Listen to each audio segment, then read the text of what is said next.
My name is Ryan Flynn. I'm a Freemason. My home lodge is Phoenix Lodge number 105 in Tilton, New Hampshire, and I'm a member of a few other lodges around the country and more known as a Masonic artist.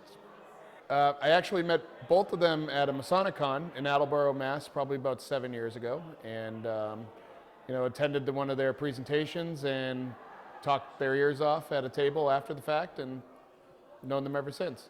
That's how I first met her. So she spoke at Masonicon, and then she had a vendor table afterwards, and we sat and talked a little bit. So I'm an artist, and I studied art history and symbolism and all that stuff, and she did a presentation on Ice Age symbolism. So she was talking about how there was hidden language in some of the things that normal people would just look at as scratches on the wall.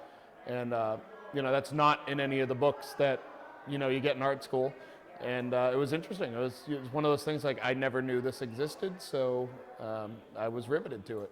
Well, Masonry is symbolic in its own right, and the reason why it is because it's a personal journey. Every Mason uses ritual not as something to be taken literally, but it's an expressive form that's supposed to generate inward feelings of personal and professional growth. So that's unattainable in book. I can't write you a letter to say, hey, be a good person, this is what you do. You have to kind of figure it out for yourself, and symbols are the universal language of everything. And what a symbol of hope, for example, for you might mean something completely different to me, because both of our experiences with hope are different. So it's the only way to do it. If you're going to have an organization that's all about personal growth and self-betterment, you can't do it through a literal form. You have to do it symbolically.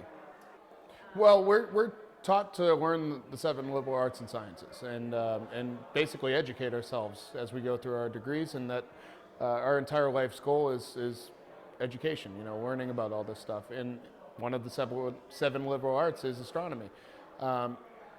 When you start traveling and talking to more Masons about that stuff, you learn about our ancient brothers who were supposedly, the operative Masons, and astronomy had a lot to do with how they were plotting out where buildings were or where they were laying them out. And, again, it goes back to symbolism. You could take it as just simply looking at stars and the science behind it, which is really important as well. But that was a language far and above that in the past, and the lessons that were taught through the lens of astronomy are something that we should be learning as well.